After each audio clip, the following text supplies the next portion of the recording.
Hello. Hello. Yes, praise the Lord. Hello. Yes, praise the Lord. Hello. Yes, praise praise the the Lord Lord. Brother. Praise the Lord. जैसे कि glory project से बोले brother. हाँ जी, हाँ जी, आप यहीं पर कॉल किए हैं। आपका कोई सवाल है, आप पूछना चाहते हैं? ब्रदर मेरा सवाल है कि जो पास्टर है प्रभु, ब्रदर पास्टर, हाँ हाँ।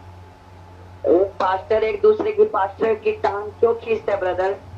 कौन से पास्टर ने कौन से पास्टर का टांग खींचा? एक दूसरे की तौहीन भी तो करते हैं, कई देखना पास्टर ब्रदर मैंने। हाँ, तो किसने किसका टांग खींचा आपने देखा? जरा एक तो नाम बताइए। नाम तो नहीं बताऊंगा सर ब्रदर। तो फिर आप मुझे कैसा पता चलेगा आप किसके बारे में बात कर रहे हैं? ये हमारा लाइव शो जो है ना, बाइबल के सवाल के जवाब का है। अभी कौन किसका टांग खींच रहे हैं उसके बारे में हम क्या बात करें? नरूला की भी सुनते हैं, कभी उसकी बरजिंदर की भी सुनते हाँ, हैं। अच्छा अच्छा अच्छा अच्छा अच्छा, ये बजिंदर सिंह नरूला ये सारे जो हैं ये झूठे प्रचारक है ना। तो ये झूठे प्रचारकों को एक्सपोज करना तो एक सच्चे क्रिश्चियन की काम बाइबल होती है। बताते हैं कि तुम एक दूसरे को अपने को आदर मान करो, तुम्हें आशीष मिलेगी। कहाँ लिखा है बताएंगे? बाइबल में लिखा, कहाँ वचन बताइए ना, कहाँ लिखा है? तुम एक दूसरे से बढ़ चढ़ कर आदर दो, क्योंकि हम सभी परमेश्वर के एक समान बेटा बेटी है ना। हाँ, तो वचन का रेफरेंस बताओ ना, उसको हम कॉन्टेक्स्ट में पढ़ेंगे कि किस संदर्भ में वो कहा गया है। वचन का रेफरेंस बताएंगे? हेलो। हेलो। हाँ जी, वचन का रेफरेंस बताएंगे तो उसको कॉन्टेक्स्ट में मैं पढ़ के बताऊंगा कि वहां पर क्या लिखा है। वचन का रेफरेंस बताइए।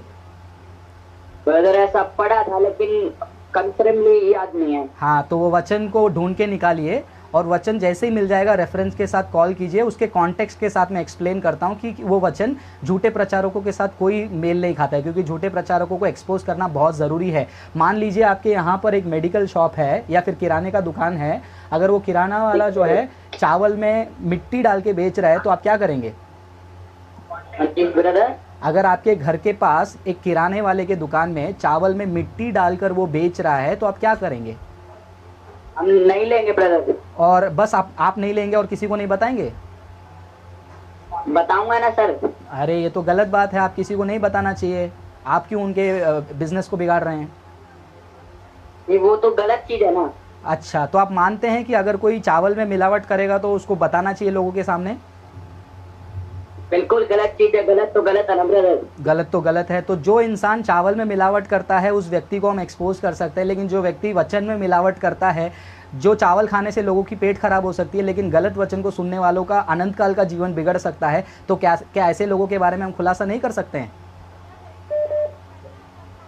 Brother brother. तो ऐसे मतलब वो होता है। कैसे होता है? हाँ जी। ठीक है ब्रदर, ठीक है ब्रदर, थैंक यू। नहीं नहीं, बोलिए तो आगे। जी नहीं, आप कुछ कह रहे थे ना, मतलब आप बताइए फिर। मैंने क्वेश्चन ये था कि एक पास से दूसरे पास की टांग क्यों खींचता है? आप यूँ बोल रहे हो अगर चावल में मतलब मिट्टी मिला है तो ऐसे नहीं खाना चाहिए, दूसरों को भी बताना चाहिए वो भी ना लें। जी, तो वैसे ये जो प्रचार करते हैं, तो ये प्रचार करते हैं, ये अनंत जीवन के लिए नहीं करते हैं। जी, सही समझे आप। जो वचन को मिलावट करता है जिसके वजह से एक इंसान की ज़िंदगी बिगड़ सकती है, तो जब हम चावल वाले को खुलासा कर सकते हैं, अगर ऐसे लोगों का खुलासा नहीं करेंगे तो क्या होगा उस समय में? आप मत्ती के किताब 7वां अध्याय वचन 21 से लेकर 23 में पढ़ते हैं ना, वहाँ पर लिखा है ना कि बहुत सारे लोग यीशु के सामने कहेंगे कि हे प्रभु तेरे नाम से हमने ये किया वो किया। हो सकता है ये वही सारे लोग होंगे जिन्होंने चमत्कार किया होगा या फिर उनके पास जाने वाले होंगे और उनको यीशु देखकर बोलेगा अरे मैं तुमको जानता ही नहीं हूँ। नहीं, हम तो गाना गा रहे थे, हम तो गीत गा रहे थे। अरे तुम मिलावटी गाना गा रहे थे ना, इसलिए यीशु पहचाने नहीं करके बोल देंगे फिर मत्ती 7:21 से 23 में। तो हमको मिलावटी चीज़ों से बचना चाहिए। बाइबल ये भी तो बताते हैं विश्वास कर और बपतिस्मा ले उसी का उद्धार होगा, अनंत जीवन उसी को मिलेगा। क्या फिर वो उसको अनंत जीवन नहीं मिलेगा? सही बात है। वहां पर क्या लिखा है? बपतिस्मा लो और क्या करो? यीशु मसीह ने क्या कहा? मत्ती के किताब 28वां अध्याय 19वें वचन में यीशु ने क्या लिखा कि तुम जाकर क्या करो? उनको चेला बनाओ और जो जो बातें मैंने तुमको सिखाई है वो उनको सिखाओ।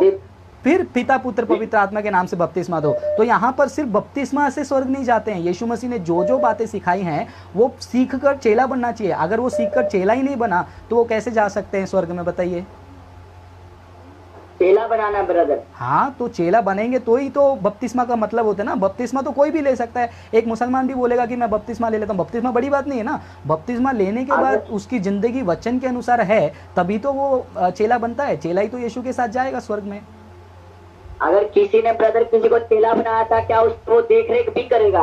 हाँ हाँ, ज़रूर करना चाहिए। अगर मान लीजिए मैं आपका बड़ा भाई बन गया, ठीक है, मान लीजिए आप मेरे छोटे भाई बन गए। अब मुझे पता नहीं कि आप मुझसे छोटे या बड़े, नहीं, मान लेते हैं कि आपका मैं बड़ा भाई बन गया। जब मैं आपका बड़ा भाई बन गया, क्या मैं खाली नाम के लिए भाई बनकर रहूँगा या फिर आपके लिए सब कुछ करना पड़ेगा मुझे, कि भाई के लिए जो जो जिम्मेदारी होती है वो तो मुझे करना ही पड़ेगा, है ना? बिल्कुल, आपको बड़े भाई की जो है वो निभानी पड़ेगी। हाँ जी, आपको बड़े भाई का किरदार निभाना पड़ेगा। सही बात है। तो वैसे ही जो है जब भी एक पास्टर होते हैं ना, तो पास्टर को उनका किरदार निभाना पड़ेगा। पास्टर का किरदार क्या है ना, बाइबल में लिखा है एक वचन में, मैं एक वचन बताता हूँ आपको। वचन आपको मिलेगा 2 तिमोथी 2 अध्याय 15 वचन में। एक पास्टर को कैसा रहना चाहिए करके प्रेरित पौल कहते हैं। वहाँ पर लिखा है, तुम पूरी कोशिश करो कि तुम क्या करो, परमेश्वर के वचन को सही तरीके से क्या करो, प्रस्तुत करो। पूरी कोशिश से परमेश्वर के वचन को आप सही तरीके से प्रस्तुत करो करके 2 तिमोथी के किताब में 2 अध्याय में वचन 14 से लेकर आगे तक लिखा है। आप पढ़कर देखिए, आपको पता चलेगा। जब ये व्यक्ति इस चीज़ को नहीं करता है तो उसको तो हमको मिलावटी व्यक्ति बोलना चाहिए, तो उसके तो दिखाना पड़ेगा लोगों के सामने, ठीक है ना? Okay, God bless you brother. ठीक है brother, thank you, God bless. तो देखो भाई, हम यहाँ पर किसी का टांग नहीं खींचते हैं। जब आप चावल में मिलावट करने वाले व्यक्ति को एक्सपोज कर सकते हैं तो हम वचन में मिलावट करने वाले व्यक्ति को क्यों नहीं एक्सपोज करते हैं?